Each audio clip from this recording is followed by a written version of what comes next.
Hello friends, welcome to my YouTube channel Saraswati commerce academy. तो friends, आज हम करने वाले हैं क्लास +1 की बिजनेस स्टडीज का चैप्टर नंबर 1। ये जो है हमारी अब सीरीज जो है लगातार चलती रहेंगी जब तक हमारा बिजनेस का जो सिलेबस है वो खत्म नहीं हो जाता। और आपको टेंशन लेने की अब कोई जरूरत नहीं है। आपको सारे के सारे चैप्टर्स की जो वीडियो है 1 बाय 1 यहाँ पे मिलती रहेंगी और सभी की प्लेलिस्ट जो है क्रिएट हो जाएंगी और आप उसे देख सकते हैं। ठीक है, तो चलिए अब बिना टाइम वेस्ट करते हुए हम अपना बिजनेस स्टडीज का पहला चैप्टर जो है वो स्टार्ट करते हैं। हमारे फर्स्ट चैप्टर का नेम है nature and purpose of business. ये हमारा फर्स्ट चैप्टर है बिजनेस स्टडीज का क्लास +1 का। और मैं जो बुक फॉलो कर रही हूँ वो है आर.के. सिंगला की बुक है। ठीक है, तो अगर आप बार बार वैसे कमेंट करके पूछते हो कि आप कौन सी बुक से पढ़ा रहे हो, तो मैं आर.के. सिंगला की बुक से पढ़ा रही हूँ। ठीक है, तो अब हम बिजनेस स्टडीज का फर्स्ट चैप्टर स्टार्ट करते हैं। तो सबसे पहले तो आप लोगों को यह पता होना चाहिए कि बिजनेस स्टडीज का मतलब क्या होता है। सबसे पहले मेन बात ये आती है कि बिजनेस का मतलब क्या होता है। ये सभी को आप लोगों को पता ही होगा कि बिजनेस क्या होता है, क्योंकि अभी तक आप इतने समझदार तो हो ही गए, सभी को पता ही होता है। कोई भी ऐसी एक्टिविटी जिसको हम पैसा कमाने के लिए करते हैं वो क्या आती है, हमारी बिजनेस के अंदर आती है। और मेन बात इसमें क्या है, the term business is derived from the word busy. अब इसमें क्या मेन बात बता रखी है कि जो बिजनेस है, जो बिजनेस शब्द है वो कहां से लिया गया है, बिजी वर्ड से लिया गया है। बिजी का मतलब कि हम कुछ ना कुछ काम करने में क्या है, व्यस्त है। अब ये नहीं है कि अगर आप फोन चला रहे हो तो वो आपका बिजनेस है, इसको बिजनेस नहीं कहा जाएगा। आप कोई ऐसी एक्टिविटी कर रहे हो जिससे आपको क्या होगा, बेनिफिट होगा। आप किसी प्रोडक्शन काम में लगे हुए हो, आप किसी और काम में लगे हुए हो कि जिससे आपको इन फ्यूचर फायदा होगा। और बिजनेस का मतलब ये नहीं है कि आपने कोई ऐसा काम किया, आपने किसी गुड्स की सेल कर दी, और ये नहीं है कि एक ही बार आपने उस गुड्स की सेल करी फिर आपने कुछ किया ही नहीं और उससे आपने प्रॉफिट तो उस बार जनरेट कर लिया, उसके बाद आपने कुछ किया ही नहीं, तो उसको हम बिजनेस के अंदर इंक्लूड नहीं करेंगे। मान लीजिए मैंने एक ही मार्कर लिया, ठीक है, और मार्कर अब मैंने ले लिया तो मैं सोचती हूँ कि चलो अब इसको मैं आगे सेल कर देती हूँ। सेल कर दिया, एक ही बारी मैंने सेल किया। अब मैं उसको अगर लगातार अगर यही काम को मैं नहीं करूंगी तो ये मेरा बिजनेस थोड़ी है, ये तो मैंने वैसे ही सेल कर दिया। ठीक है, तो ये एक बिजनेस एक्टिविटी के अंदर नहीं आएगी। अब मान लीजिए किसी की स्टेशनरी की शॉप है, उस स्टेशनरी की शॉप वाले के पास बहुत सारे मार्कर्स अवेलेबल हैं और उसने बेचने के पर्पज से खरीदे हैं और उसका डेली का यही काम है कि लेके आया, उसने आगे फर्दर सेल कर दिए, तो वो उसका बिजनेस कहलाया जाएगा। ठीक है, तो अब बात आती है कि बिजनेस क्या होता है। अब हम बिजनेस की बात करते हैं। Business refers to an occupation. अब आपको ऑक्यूपेशन का मतलब पता है कि क्या होता है, ये तो आपको छोटी छोटी क्लासेस में बता दिया जाता है। ऑक्यूपेशन का मतलब कि कोई भी ऐसी एक्टिविटी जिसका मेन मोटिव क्या होता है कि पैसा अर्न करना। आप कोई भी ऐसी एक्टिविटी करते हो जिससे आपको पैसा मिलता है, वो इसके अंदर आते हैं। इन विच पीपल, अब बिजनेस का मतलब क्या है, business refer to an occupation in which people continuously engage in activities. मैंने आपको पहले ही बताया है कि बिजनेस के अंदर जो भी पर्सन्स लगे हो रहे हैं काम करने में, वो कॉन्टिन्यूसली उस काम को करेंगे। अगर हमने कोई भी एक काम कर लिया और अगर हमने उसको बाद में उस काम को किया ही नहीं तो वो बिजनेस के अंदर नहीं आएगी। ठीक है, तो कॉन्टिन्यूसली लोग उस काम को करने में लगे हुए हैं। रिलेटेड टू, वो कोई भी काम परचेज से रिलेटेड हो सकता है, मान लो किसी ने कोई सामान खरीदा। कोई भी काम वो प्रोडक्शन से रिलेटेड हो सकता है कि मान लो किसी ने रॉ मटेरियल से किसी गुड्स का प्रोडक्शन किया and sales of goods and services with a view to earning profit. और आपने कोई भी काम इसलिए किया और आपने ये इसलिए काम किया है ताकि आप प्रॉफिट अर्न कर सको। अब ये नहीं है कि आपने कोई काम तो कर दिया, आपने किसी चीज का प्रोडक्शन तो किया, लेकिन अगर आपका मेन मोटिव ये नहीं है कि आपको प्रॉफिट अर्न करना है तो वो आपका बिजनेस नहीं है। ठीक है, आपने ये सोचा कि मैं कोई सामान बना के ऐसे ही किसी को फ्री में दे दूंगा तो वो आपका बिजनेस नहीं है। आपका मेन मोटिव क्या होना चाहिए, बिजनेस के अंदर प्रॉफिट अर्न करना होना चाहिए। बिजनेस लोग इसीलिए करते हैं कि हम उसमें क्या करेंगे, प्रॉफिट अर्न करेंगे। अगर हमें प्रॉफिट अर्न नहीं करना तो बिजनेस करने का फायदा ही क्या है, तो वो बिजनेसमैन नहीं हो सकता। वो तो चैरिटेबल के लिए कोई काम हो जाएगा अगर आपने फ्री ऑफ कॉस्ट कोई काम किसी के लिए किया है। तो बिजनेस का मतलब आपको अच्छे से समझ आ गया होगा कि बिजनेस एक ऐसी एक्टिविटी है, एक ऐसा ऑक्यूपेशन है कि जिसके अंदर लोग जो है कॉन्टिन्यूसली उस काम को करने में लगे होते हैं, चाहे वो काम परचेज करने से रिलेटेड हो, चाहे वो काम प्रोडक्शन करने से रिलेटेड हो या किसी भी गुड्स और सर्विसेज को सेल करने से रिलेटेड हो, सर्विसेज किसी भी तरीके की हो सकती है, बैंकिंग की सर्विसेज हो सकती है, ट्रांसपोर्टेशन की सर्विसेज हो सकती है, किसी भी तरीके की है। और हमारा मेन मोटिव क्या है, इसमें प्रॉफिट अर्न करना हमारा इसके अंदर मेन मोटिव होता है। ठीक है, अब आगे इसमें बात आती है ह्यूमन एक्टिविटीज की। अब ह्यूमन एक्टिविटीज क्या होता है कि ह्यूमन क्या क्या काम करता है। ह्यूमन जो है वो दो तरीके की एक्टिविटीज करता है, एक तो है इकोनॉमिक एक्टिविटी, एक है non economic activities. Economic activities का मतलब क्या होता है कि ऐसी कोई भी एक्टिविटी कि हमें जिसका मेन मोटिव हमारा क्या है, पैसा अर्न करना। ठीक है, हमें इनकम जनरेट करनी है, हमारा मेन मोटिव क्या है, प्रॉफिट अर्न करना हमारा इसके अंदर मेन मोटिव होता है। ये तो आती है इकोनॉमिक एक्टिविटीज के अंदर। एक होती है हमारे पास नॉन इकोनॉमिक एक्टिविटीज, जिसका मेन जो मेन प्रॉफिट है वो क्या है, मेन मोटिव ये नहीं होता कि हमें प्रॉफिट अर्न करना है, इसका मेन मोटिव ये होता है कि मेंटल सेटिस्फेक्शन। ठीक है, अब मान लो आप रोड पे जा रहे हो, आपको एक बूढ़ा आदमी या कोई औरत दिखाई दी, आपने उसको रोड क्रॉस करा दिया, या तो आपने अपनी मन की संतुष्टि के लिए ये एक्टिविटी की है ना, आपका मेन मोटिव ये थोड़ी है कि मैं उससे कुछ पैसे लूंगा। ठीक है, तो ये क्या है, अपनी मेंटल सेटिस्फेक्शन के लिए आपने कोई भी एक्टिविटी की, वो आती है नॉन इकोनॉमिक एक्टिविटीज के अंदर। अब आपके माँ बाप जो है आपको पढ़ाई लिखाई करा रहे हैं, ठीक है, अच्छे से, तो वो क्या किसके अंदर आती है, वो नॉन इकोनॉमिक एक्टिविटीज के अंदर आती है। अब इकोनॉमिक एक्टिविटीज को आगे फर्दर क्लासिफाई किया गया है, जो हम इस चैप्टर में भी पढ़ेंगे, business, profession and employment. Business, profession and employment. Business का मतलब मैंने आपको बताया है कि कोई भी गुड्स जो है वो आप सेल कर रहे हो या किसी से परचेज कर रहे हो, वो क्या है, बिजनेस है। आप इसके अंदर इंडस्ट्रीज भी बिजनेस के अंदर आती है। इंडस्ट्री का मतलब क्या होता है कि जो आपके पास कच्चा माल है, जो रॉ मटेरियल है, उससे आप क्या बना रहे हो, उससे आप पहले सेमी फिनिश से फिनिश गुड्स में आप उसको चेंज करोगे। ठीक है, नेक्स्ट है एडवर्टाइजिंग। एडवर्टाइजिंग भी इसके अंदर आता है। अब आपका कोई भी सामान जो है आपने बना दिया, किसी को सपने तो आएंगे नहीं कि आपने कोई सामान बनाया है, ठीक है, किसी अच्छे तरीके से आपने सामान बनाया, तो उसके लिए आपको एडवर्टाइजमेंट करानी पड़ेगी, तो वो भी किसके अंदर आता है, वो भी बिजनेस के अंदर ही आता है। प्रोफेशन का मतलब क्या होता है, प्रोफेशन का मतलब ये होता है कि आपको उस काम के अंदर स्पेशलाइज्ड, आप उस काम के लिए स्पेशलाइज्ड हैं, आपको उस काम की स्पेशल नॉलेज है, आपके अंदर वो स्किल्स हैं, आप उस काम को बेटर वे से कर सकते हो। जैसे एक डॉक्टर है, ठीक है, कोई लॉयर है, तो वो इसके अंदर आते हैं। तो वो क्या है, प्रोफेशन है। प्रोफेशन के अंदर वो किसी पर्सन को गाइड कर सकता है, वो लोगों को बता सकता है कि हमें वो काम जो है वो किस तरीके से करना चाहिए। जैसे कोई डॉक्टर है, वो पेशेंट को अपने बता सकता है कि अगर आपको कोई डिसीज है तो आपको कौन सी दवा लेनी चाहिए, कौन सी मेडिसिन लेनी चाहिए कि जिससे आप ठीक हो जाओगे। तो प्रोफेशन के अंदर जो है लॉ भी आता है, मेडिकल, सीए यानी कि चार्टर्ड अकाउंटेंट वगैरह, ये सब प्रोफेशन के अंडर आते हैं। नेक्स्ट है एम्प्लॉयमेंट। एम्प्लॉयमेंट का मतलब क्या होता है कि आप किसी के अंडर काम कर रहे हो, ठीक है, और वो बदले में आपको क्या दे रहा है, सैलरी दे रहा है या फिर वेजेस दे रहा है। अब आपको पता होना चाहिए कि सैलरी और वेजेस में क्या डिफरेंस है। सैलरी में जो है कि आप कोई एजुकेशन से रिलेटेड, एजुकेशन के मतलब आपने एजुकेशन ली हुई है, उसके रिगार्डिंग आप कोई काम कर रहे हो, आप कहीं पे किसी कंपनी में मैनेजर हो, ठीक है, आप कहीं स्कूल में टीचर हो या कुछ भी काम कर रहे हो कि जिसमें आपने पढ़ाई लिखाई का जो है रोल है, तो वो तो किसके अंदर आता है, वो तो आता है सैलरी के अंदर।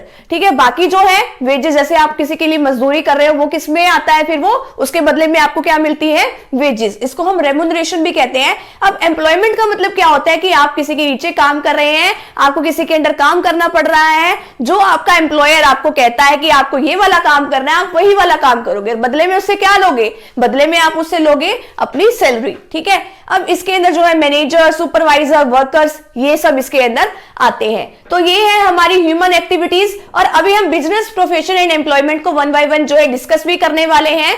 तो अब आप इधर देखिए, जो हमारा मेन है business plus profession plus employment, ये हमारा मेन है। अब बिजनेस का मतलब मैंने आपको ऊपर बताया कि ऐसी आप कोई भी एक्टिविटीज कर रहे हो कि जिसका मेन मोटिव क्या है, आपका पैसा कमाना है, प्रॉफिट अर्न करना है, और आप कॉन्टिन्यूसली बेसिस पे आप उस काम को कर रहे हो, वो किसके अंदर आता है, वो बिजनेस के अंदर आता है। लेकिन अब वाइडर टर्म में एक मॉडर्न व्यू पॉइंट के अकॉर्डिंग इसमें बिजनेस का मतलब क्या बताया गया है कि जब आप किसी चीज का प्रोडक्शन करते हो, उस प्रोडक्शन प्रोसेस से लेके जब तक वो सामान जो है कस्टमर तक नहीं पहुंच जाता, ठीक है, तो वो सारी एक्टिविटीज जितनी भी इसके अंदर आती है वो क्या होती है, बिजनेस। अब मेन बात इसमें है कि कैरेक्टरिस्टिक्स ऑफ बिजनेस, यानी कि इसकी फीचर्स क्या है बिजनेस की, एंड इकोनॉमिक एक्टिविटी। ये आपको फर्स्ट पॉइंट जो है ऊपर भी क्लियर हो गया होगा कि एक इकोनॉमिक एक्टिविटी है। इकोनॉमिक एक्टिविटी का मतलब ये होता है कि आप कोई भी काम जो है पैसा कमाने के लिए कर रहे हो। अगर आप पैसा कमाने के लिए काम नहीं कर रहे हो, प्रॉफिट अर्न करने के लिए कोई काम नहीं कर रहे हो, तो वो बिजनेस एक्टिविटी के अंदर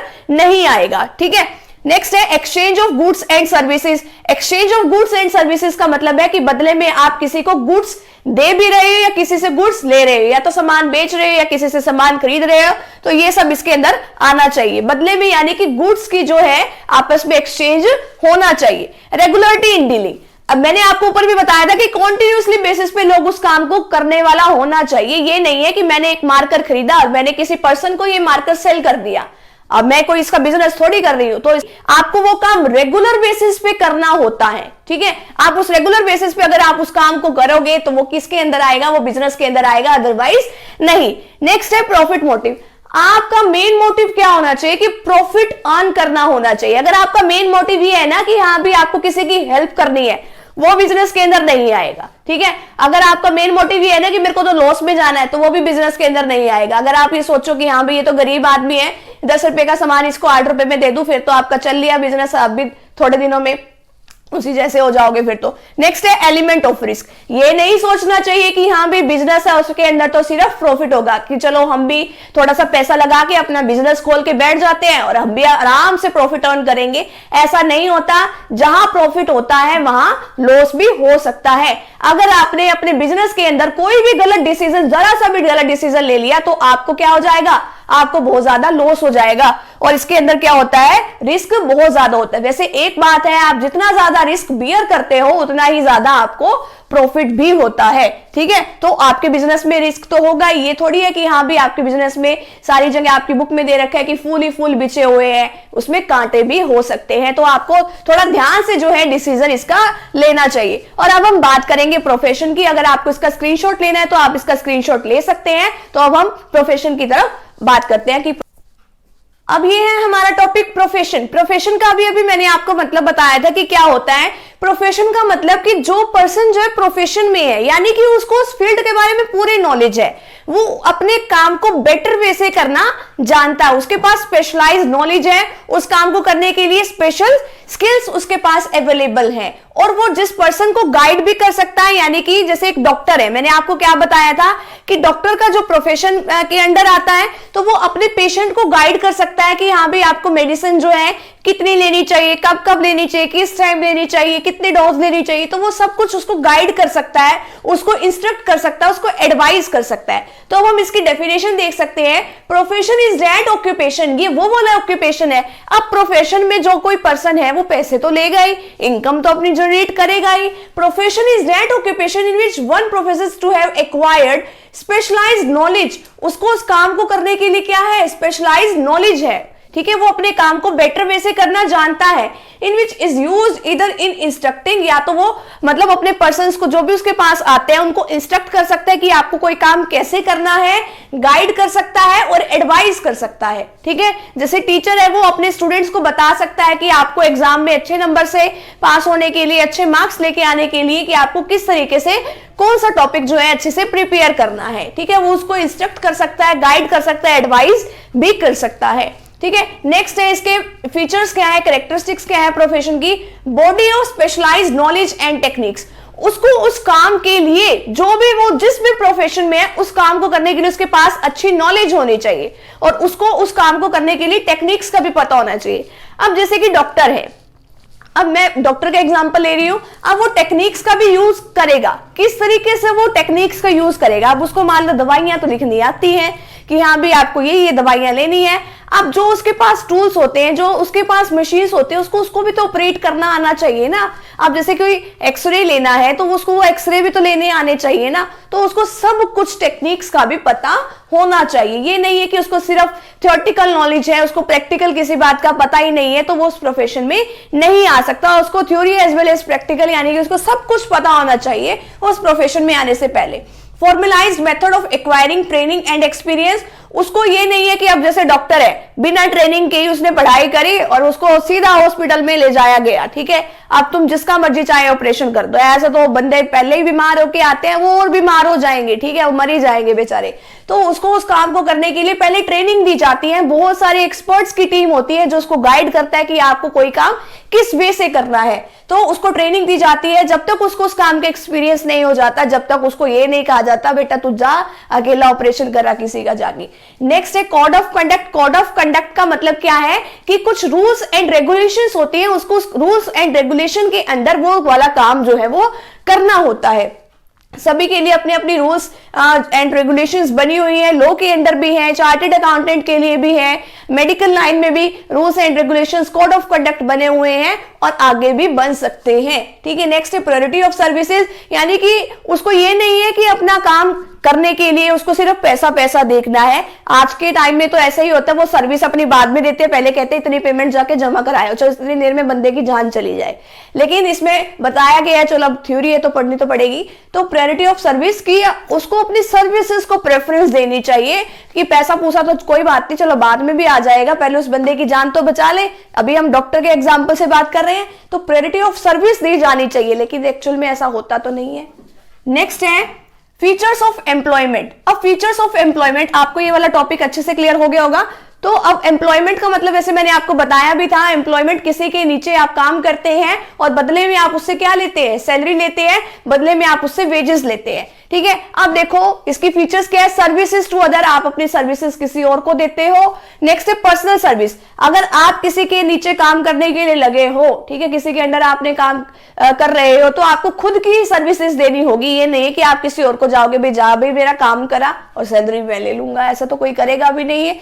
नेक्स्ट है एग्रीमेंट। रिटर्न में एग्रीमेंट होता है कि रिटर्न में देखो पहले उसके पास अपॉइंटमेंट लेटर भी जाता है, आपको इतने, जैसे कॉन्ट्रैक्ट बेस पे भी काम होते हैं, इतने साल के लिए आपको काम करना है, अगर नहीं भी होता तो उसमें सैलरी वगैरह बताई जाती है कि कितनी सैलरी मिलेगी आपको, तो ये सब है, ये रिटर्न में एग्रीमेंट होता है। सर्वेंट, आप जिसके नीचे काम करते हो आप उसके नौकर ही कहलाते हो, ठीक है, चाहे आप गवर्नमेंट के नीचे भी काम कर रहे हो, जो गवर्नमेंट ऑफिसर्स होते तो वो सरकार के नौकर है, ठीक है, प्राइवेट सेक्टर में तो कहना ही क्या है। नेक्स्ट है नो नीड ऑफ कैपिटल। अब आप किसी के नीचे काम कर रहे हो, अब वो तो पैसा तो उसने लगाया होगा ना, जो बिजनेसमैन है, अब आपका तो कोई पैसा नहीं लगा, आपने तो बस जाके सीधा काम करना है, बदले में आपने पैसे लेने, आप पैसे ले लोगे। नेक्स्ट है नो रिस्क, आपका कोई रिस्क नहीं होता। रिस्क किसका होता है, रिस्क उसको होता है जिसका बिजनेस होता है, प्रॉफिट भी तो वही लेता है, आपको तो सिर्फ सैलरी मिलेगी, सैलरी से चलो जब मान लो उसको ज्यादा प्रॉफिट हो गया वो आपको क्या दे देगा, थोड़ा बहुत बोनस दे देगा, बस, उससे ज्यादा तो कुछ नहीं। नेक्स्ट है नेचर ऑफ एम्प्लॉयर। एम्प्लॉयर कोई भी हो सकता है, गवर्नमेंट भी हो सकती है, कोई प्राइवेट सेक्टर का कोई बिजनेसमैन भी हो सकता है, तो कुछ भी इसमें एम्प्लॉयर कोई भी हो सकता है। नेक्स्ट है objective of business. Objective of business में आपको बताया गया है कि इकोनॉमिक एक्टिविटीज होती है, कुछ सोशल एक्टिविटीज होती है। अब इकोनॉमिक एक्टिविटीज में प्रॉफिट मेकिंग, आपका मेन मोटिव क्या होना चाहिए कि प्रॉफिट अर्न करना। बिजनेस हम करते ही इसलिए कि हमें तो क्या कमाने हैं, पैसे कमाने हैं, हमें तो प्रॉफिट अर्न करना है। कोई भी ऐसी एक्टिविटी जो आप पैसे कमाने के लिए, जो आप प्रॉफिट अर्न करने के पर्पज से नहीं करते, वो बिजनेस नहीं कहलाएगी। आपको सिर्फ बिजनेस में प्रॉफिट अर्न करना है, आपको वो सारा काम करना पड़ेगा, उतनी मेहनत करनी पड़ेगी कि आपको प्रॉफिट अर्न होए, ठीक है। नेक्स्ट है क्रिएशन ऑफ कस्टमर। अब आप कोई भी बिजनेस कर रहे हो, ठीक है, आप कोई सामान बेच रहे हो, सामान बेचने के लिए आपके पास कस्टमर भी तो अवेलेबल होने चाहिए, तो आपके पास आपको नए नए कस्टमर क्रिएट करने पड़ेंगे। ये नहीं है कि जो आपके पहले वाले कस्टमर हैं वो जाए भाड़ में, उनको तो कुछ देखो ही ना, चलो वो तो हमारे कस्टमर है ही है, आपको उनको भी अच्छी सर्विसेज प्रोवाइड करनी है, प्लस में आपको दूसरे और कस्टमर को भी अपने बिजनेस की तरफ अट्रैक्ट करके लेके आना है। पुराने वाले कस्टमर को अगर आप अच्छी सर्विसेज प्रोवाइड करोगे तभी तो नए कस्टमर आपके पास आएंगे, वो भी तो किसी को बताएंगे कि हम वहां से अपनी सर्विसेज ले रहे हैं, वहां से हम प्रोडक्ट खरीद रहे हैं, वो अच्छी क्वालिटी का हमें प्रोवाइड कर रहा है, तो आपको भी वहां से गुड्स खरीदनी चाहिए। तो नए नए कस्टमर आपको अपने बिजनेस में लेके आने हैं, नए कस्टमर आएंगे, सामान खरीदेगा तभी तो आपको प्रॉफिट होगा। नेक्स्ट है इनोवेशन। नई नई टेक्निक्स लेके आनी चाहिए, नया नया आपको सामान बनाना चाहिए, क्योंकि आजकल लोगों की डिमांड तो डे बाय डे बदलती ही जा रही है। आज कुछ चाहते हैं कल कुछ चाहेंगे, आज अच्छी पैकेजिंग में चाहेंगे कल दूसरी पैकेजिंग चाहते हैं, तो आपको हर फील्ड में आपको क्या होना पड़ेगा, इनोवेटिव माइंड से आपको काम करना पड़ेगा, नई नई चीजें उनको अवेलेबल करानी पड़ेगी, तभी वो खुश होंगे। ठीक है, नेक्स्ट है आपके सोशल ऑब्जेक्टिव्स क्या होते हैं। सोशल ऑब्जेक्टिव्स का मतलब क्या है, high quality is good at fair prices. अब लोग ये भी चाहते हैं कि हमें अच्छी क्वालिटीज के गुड्स मिले, लेकिन ये भी चाहते हैं कि हमें थोड़े ठीक रेट में मिल जाए वो गुड्स। तो आपको ऐसा ही प्रोवाइड करना है, आपको कुछ ऐसे ही गुड्स बना के उनको प्रोवाइड करनी है। नेक्स्ट है फेयर रिटर्न टू इन्वेस्टर। आपको अपने इन्वेस्टर्स को अच्छी रिटर्न प्रोवाइड करनी है। अच्छी रिटर्न का मतलब क्या है कि जो भी आपके बिजनेस में जिसने पैसा लगाया हुआ है, जैसे आपके पास बिजनेस में फंड्स अवेलेबल नहीं है, आपने शेयर्स इशू कर लिया, आपको +2 में पता लगेगा शेयर्स इशू करे हैं, डिबेंचर्स इशू करे हैं, आपको अकाउंट्स में आपका ये चैप्टर है इशू ऑफ शेयर्स वाला, तो आपको उसमें पता लगेगा शेयर होल्डर होते हैं। तो जो आपके इन्वेस्टर होते हैं, जो आपकी कंपनी में इन्वेस्ट करते हैं, तो उसको आपको अच्छी रिटर्न आपको देनी चाहिए। अगर आपको प्रॉफिट अच्छा होता है तो उनको अच्छा डिविडेंड देना चाहिए, अच्छा बोनस देना चाहिए, अच्छा इंटरेस्ट देना चाहिए। तो जो भी है वो आपको उनको प्रोवाइड करना है। नेक्स्ट है प्रोवाइडिंग एम्प्लॉयमेंट। अब देखो, आप सोसाइटी से ही बिजनेस का सारा सामान जुटा रहे हो, तो आपकी भी तो सोसाइटी के प्रति कोई जिम्मेवारी बनती होगी। आपकी भी तो ये जिम्मेवारी है कि कितनी अनएम्प्लॉयमेंट आपके इंडिया में आ गई है। ठीक है, आप जहां पर भी रह रहे हो वहां पे अनएम्प्लॉयमेंट हो सकते, तो आपको वहां के लोगों को, जितने लोगों को आप काम दे सकते हो, रोजगार दे सकते हो, एम्प्लॉयमेंट दे सकते हो, आपको उतने लोगों को वो एम्प्लॉयमेंट देना चाहिए ताकि उनका भी भला हो। तो ये सब हमारी आती है ऑब्जेक्टिव ऑफ बिजनेस के अंदर, economic activities and social objective. Social objectives ये हमारे economic objective and social objectives हैं। ठीक है, अब ये तो हमारा हो गया है कि बिजनेस क्या है और हमारा प्रोफेशन क्या है, हमारा एम्प्लॉयमेंट क्या है। अब हम देखेंगे कि हमारे बिजनेस में प्रॉफिट का क्या रोल है और बिजनेस, प्रोफेशन एंड एम्प्लॉयमेंट में क्या डिफरेंस है। हमारा ये छोटा सा टॉपिक रह गया है, उसके बाद हमारा ये पूरा चैप्टर जो है वो कंप्लीट हो जाएगा। ठीक है, अगर आपको इसका स्क्रीनशॉट लेना है तो आप फटाफट से इसका स्क्रीनशॉट ले लीजिए।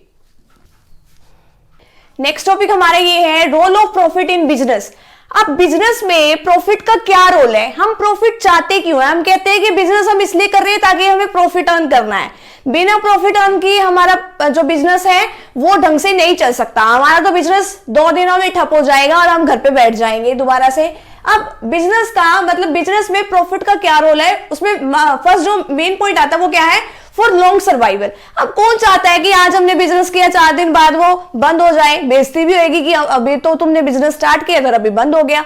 तो हम प्रॉफिट इसलिए चाहते हैं कि हाँ भाई हमें लंबे टाइम तक सर्वाइव करना है, अभी हमें लंबे टाइम तक क्या करना है, अपना बिजनेस चलाना है, अभी हमें अपना बिजनेस बंद नहीं करना है। तो इसीलिए हम क्या चाहते हैं कि हमारे बिजनेस में रेगुलर बेसिस पे क्या हो, प्रॉफिट हो। तो प्रॉफिट का देखो कितना इंपॉर्टेंट रोल है। अगर हमारे बिजनेस में प्रॉफिट नहीं होगा तो हम कुछ भी नहीं कर सकते हैं। ठीक है, जिस तरीके से एक ह्यूमन बॉडी के लिए खाना पीना जरूरी है, उसी तरीके से बिजनेस में जब तक प्रॉफिट अर्न नहीं होगा ना, तब तक हम बिजनेस नहीं चला सकते। अगर बिजनेस में प्रॉफिट है तो हम चला सकते हैं बिजनेस को, अगर बिजनेस में प्रॉफिट नहीं है तो कुछ नहीं होगा। ठीक है, नेक्स्ट है फॉर रैपिड ग्रोथ। अब हमें अपने बिजनेस को, ये थोड़ी है कि जिस पॉइंट पे हमने अपना बिजनेस स्टार्ट किया था बस हमें वहीं पे ही अटके रहना है, हमें आगे भी तो ग्रोथ करनी है। अगर आज हमने छोटी सी दुकान में अपना बिजनेस स्टार्ट किया है, हम भी तो चाहेंगे ना कि वो कभी बड़ी दुकान हो, कभी अच्छा शोरूम बने, कुछ हो उसका अच्छे से। ठीक है, तो हमें क्या करना है, तो अगर हमें प्रॉफिट होगा तभी तो हम अपने बिजनेस में काम करेंगे। अब उससे पहले लेकिन हमें अपने बिजनेस में कुछ भी करने से पहले सफिशिएंट कैपिटल लगानी पड़ेगी। कैपिटल कैसे लगाएंगे अब कैपिटल, इतने पैसे तो हमारे पास होते नहीं है कि सारा पैसा अपना लगा दें। मैंने आपको अभी बताया था ना कि +2 में चैप्टर आएगा शेयर्स और डिबेंचर्स वाला। तो सफिशिएंट कैपिटल कैसे लगाओगे, या तो आप शेयर्स इशू करोगे या आप डिबेंचर्स इशू करोगे या फिर plugging back of profit. Plugging back of profits का मतलब क्या है कि जो आपके बिजनेस में प्रॉफिट हुआ है उसको आपने कहीं पे भी डिस्ट्रीब्यूट नहीं किया, उस प्रॉफिट का आपने क्या किया, दोबारा से अपने बिजनेस में उसको इन्वेस्ट कर लिया दोबारा से। तो इस तरीके से आप सफिशिएंट कैपिटल जो है वो अपने बिजनेस में लगा सकते हो, तो अपने बिजनेस की आप ग्रोथ कर सकते हो। कोई भी पर्सन ये नहीं चाहेगा कि जहां पर हमने अपना बिजनेस स्टार्ट किया था हम वहीं पे ही अटके रहे। हम चाहेंगे कि हम अपना फटाफट से ग्रो करें, हम भी एक बड़ा सा ऑफिस खोल के बैठ जाए। ठीक है, नेक्स्ट है फॉर इंक्रीजिंग एफिशिएंसी। अब अगर हमारे बिजनेस में प्रॉफिट होगा ना तो ओनर सोचेगा कि हाँ भाई हमें तो और प्रॉफिट होना चाहिए, हमें और मन लगा के काम करना चाहिए। अब एम्प्लॉय सोचेगा कि मैं क्या करूं, तो जो एम्प्लॉयर है, ठीक है, वो क्या करेगा, एम्प्लॉयर कौन होता है, जिसका बिजनेस होता है, वो कहता है कि तू ना अच्छे से काम कर, मैं तेरे को क्या दूंगा, ज्यादा बोनस दूंगा। अब वो ज्यादा बोनस कमाने के चक्कर में वो क्या करेगा, अपना मन लगा के काम करेगा। मन लगा के काम किया तो उसने ओनर ने उसको क्या दे दिया, उसको बोनस दे दिया। अब वो और मन लगा के काम करेगा कि आज हमें थोड़ा सा बोनस मिला है, कल हमें और ज्यादा मिलेगा। तो देख लो प्रॉफिट का कितना अच्छा सीन है कि अगर प्रॉफिट कमाएंगे तो हमें ज्यादा बोनस मिलेगा, तो प्रॉफिट होगा तो हम बिजनेस में ग्रोथ भी करेंगे, हमारा बिजनेस एक्सपेंड भी होगा। Next for building Prestige and recognition. Recognition यानी कि गवर्नमेंट से मान्यता प्राप्त। अब प्रेस्टीज का मतलब क्या होता है कि हाँ भाई हमारी सोसाइटी में थोड़ी अच्छी पहचान बनती है, हमारी गुडविल बनती है। ये भी आपका +2 में एक चैप्टर आएगा गुडविल वाला। गुडविल का मतलब क्या होता है कि आपको बहुत सारे लोग जो है वो जानने लगते हैं कि हाँ भाई आप ही फेमस हो। तो अगर आप अच्छा प्रॉफिट अर्न करोगे, अब देखो अंबानी है, ठीक है, उसको कौन नहीं जानता, क्यों जानते हैं कि वो अपना अच्छा बिजनेस चला रहा है, अपने उसके अच्छे प्रॉफिट्स हैं, इसलिए तो जानते हैं। तो हर कोई अपने बिजनेस में प्रॉफिट अर्न करना चाहता है, ठीक है। तो ये है हमारे बिजनेस में प्रॉफिट का फायदा, तो बिजनेस में प्रॉफिट का ये फायदा है। Next for earning more profit. अगर हमें एक बार प्रॉफिट आ गया ना हमारे बिजनेस में, हम सोचेंगे कि और प्रॉफिट आना चाहिए। एक बार प्रॉफिट का चस्का लग गया तो उसका चस्का लगा ही रहेगा, तो हम सोचेंगे कि और प्रॉफिट आए और प्रॉफिट आए और प्रॉफिट आए। तो इस तरीके से हम रेगुलर बेसिस पे इतनी मेहनत करेंगे, हम अच्छा बिजनेस जो है वो करके सक्सेस होंगे। तो ये है हमारा role of profit in business. अब हमारा सिर्फ इसमें लास्ट टॉपिक रह गया है कि जो कि इन तीनों में डिफरेंस, बिजनेस में, प्रोफेशन में एंड एम्प्लॉयमेंट में। फिर उसके बाद हमारा ये पूरा का पूरा चैप्टर जो वो खत्म हो जाएगा। चलो अब हम उसको भी फटाफट से डिस्कस कर लेते हैं। यह हमारा डिफरेंस बिजनेस में, प्रोफेशन में एंड एम्प्लॉयमेंट में, ठीक है। तो सबसे पहले इसका जो मेन डिफरेंस है वो क्या है, मोड ऑफ एस्टेब्लिशमेंट, यानी कि बिजनेस जो है वो किस तरीके से स्टार्ट होता है। लीगल फॉर्मेलिटीज इफ नेसेसरी, अगर हमें लगता है कि हमें कुछ कानूनी मतलब करने की जरूरत है, हमें रजिस्ट्रेशन कराने की जरूरत है, तो हम करवाएंगे रजिस्ट्रेशन वगैरह। अगर हमें लगता है कि कुछ नहीं कराने की जरूरत तो सीधा ही स्टार्ट कर देंगे, ठीक है। ये आप आगे आने वाले चैप्टर्स में भी पढ़ोगे कि कहाँ पे रजिस्ट्रेशन कराना है, कौन से एक्ट के थ्रू कराना है, कहाँ से कराएंगे, किस रजिस्ट्रार के पास से कराएंगे, कराना जरूरी भी है कि नहीं कराना जरूरी है। नेक्स्ट है प्रोफेशन। अब प्रोफेशन के अंदर ये नहीं है कि आप ऐसे ही घुस जाओगे, आपको कहीं ना कहीं से कुछ सर्टिफिकेट भी लेके आना पड़ेगा कि आपने कहीं प्रैक्टिस कर रखी है, ऐसे ही आप प्रोफेशन के अंदर नहीं आओगे। Membership of a professional body and certificate of practice, कि आपने कहीं से प्रैक्टिस कर रखी है तो उसके लिए आप कुछ सर्टिफिकेट लेके आओगे। इसके लिए क्या होता है, एम्प्लॉयमेंट में अपॉइंटमेंट लेटर आता है आपके पास, सर्विस एग्रीमेंट आ सकता है कि आपको ये आपकी टर्म्स एंड कंडीशन है, आपको इतनी सैलरी मिलेगी, आपका ज्वाइनिंग लेटर ये है, ठीक है। नेक्स्ट है क्वालिफिकेशन। बिजनेस में कोई क्वालिफिकेशन की जरूरत नहीं होती, कोई भी बंदा जो है बिजनेस कर सकता है। अब देखो कि जो दुकान में इतने मतलब जो बाजार है उसमें इतने सारे दुकानदार हैं, ठीक है, जो कोई भी मान लो कि कपड़े का बिजनेस कर रहे हैं, तो ये थोड़ी है कि हाँ भी कपड़े के बिजनेस करने के लिए कि आपको इतनी क्वालिफिकेशन, आपको 10th पास होना चाहिए, आपको 12th पास होना चाहिए, आपको ग्रेजुएशन करी हुई होनी चाहिए। उसके अंदर ये तो नहीं होता। कोई भी बिजनेस जो है वो ये नहीं है कि हाँ भाई उसमें जो है हमें कोई इतनी क्वालिफिकेशन होनी चाहिए। तो कोई बड़ा हम कुछ करते हैं तो उसमें मैटर करता है, छोटे मोटे में तो वैसे भी कोई क्वालिफिकेशन मैटर नहीं करती, ठीक है। नेक्स्ट है इसमें क्वालिफिकेशन में, अब ये तो प्रोफेशन है, प्रोफेशन में तो आपको क्वालिफिकेशन लेनी पड़ेगी। अगर आपको डॉक्टर बनना है तो आपको MBBS डिग्री हाथ में लेनी पड़ेगी ही पड़ेगी, ठीक है। तो expertise and training in a specific field is a must. आपको क्या करना पड़ेगा, एक्सपर्ट भी होने चाहिए और आपको ट्रेनिंग भी ली हुई होनी चाहिए इसके अंदर। और इसके अंदर क्या है कि क्वालिफिकेशन जो भी आपका एम्प्लॉयर जो आपको कहता है कि हाँ भाई इतनी आपकी मतलब क्वालिफिकेशन होनी चाहिए, आप 10th पास होने चाहिए, 12th पास होने चाहिए, ग्रेजुएशन, पोस्ट ग्रेजुएशन, जो भी उसकी टर्म्स एंड कंडीशन है उसके अंदर आपको वो फुलफिल करनी पड़ेगी, तभी तो आपको नौकरी मिलेगी वो। नेक्स्ट है रिवॉर्ड और रिटर्न। अब बिजनेस में आप क्या चाहते हो कि आपको क्या मिले, प्रॉफिट चाहिए, प्रॉफिट अर्न। इसके अंदर अब वो क्या लेगा, अपनी प्रोफेशनल फीस। डॉक्टर के पास चले जाओ, 300 रुपए की पर्ची तो बड़ी आराम से काट देगा, वो करना कुछ नहीं है, बस दवाई लिखेगा, छुट्टी। प्रोफेशनल फीस है उसकी। और इसमें क्या है, उसको काम करने के बदले में क्या मिलता है, सैलरी और या फिर वेजेस। सैलरी और वेजेस में मैंने आपको शुरू में डिफरेंस बताया था। नेक्स्ट है कैपिटल इन्वेस्टमेंट। कैपिटल इन्वेस्टमेंट देखो आपको कितनी कैपिटल लगानी है वो तो आपके बिजनेस के नेचर के ऊपर डिपेंड करेगा कि आपको कितनी कैपिटल आपके बिजनेस में चाहिए। इसके अंदर आपको थोड़ी बहुत ही कैपिटल लगानी पड़ती है और एम्प्लॉयमेंट के अंदर आपको कोई कैपिटल लगानी नहीं पड़ती। वो तो कैपिटल कौन लगाएगा, एम्प्लॉयर लगाएगा। एम्प्लॉयर कौन होता है, जिसका खुद का बिजनेस होता है। नेक्स्ट है रिस्क। इसके अंदर रिस्क जो है वो होता है, बिना रिस्क के बिजनेस नहीं होता। जितना ज्यादा रिस्क उतना ज्यादा प्रॉफिट। इसके अंदर थोड़ा बहुत रिस्क होता है कि अगर पेशेंट आगे तो आगे, नहीं आए तो नहीं भी आए, सही, ठीक है। अगर पेशेंट आगे तो 300 रुपए तो पक्के हैं ही है, बाकी अपने केमिस्ट वाले के साथ भी थोड़ा होता ही है लिंक। नेक्स्ट है, इसके अंदर कोई रिस्क होता ही नहीं है, पैसा हमारा थोड़ी लगा है, नुकसान हो जाए उसको। नेक्स्ट है transfer of interest, transfer possibility with some formalities, अपना इंटरेस्ट जो है वो किसी और को दे सकते हैं कुछ फॉर्मेलिटीज पूरा करके। मान लो कोई फादर है, उसने अब तो बेटी ठीक नहीं रहती, वो कहता है कि बेटा तू अपना बिजनेस संभाल ले, ठीक है, अपने बेटे को वो कहता है, तो थोड़ी बहुत ही फॉर्मेलिटीज पूरी करेगा, अपने बेटे के हाथ में बिजनेस संभाल देगा। अब नेक्स्ट है, इसमें अब अपना प्रोफेशन में अपना इंटरेस्ट थोड़ी किसी और को ट्रांसफर कर सकता है, नॉट पॉसिबल। डॉक्टर है, सर्जन है, वो अपना इंटरेस्ट थोड़ी कह देंगे कि हाँ भी जो कंपाउंडर उसके पास लगे होते हैं, मेरी जगह पे तू चला जा ऑपरेशन थिएटर में, किसी का ऑपरेशन करा, ऐसा तो कोई पॉसिबल है ही नहीं है, तो इसमें ये काम पॉसिबल नहीं है।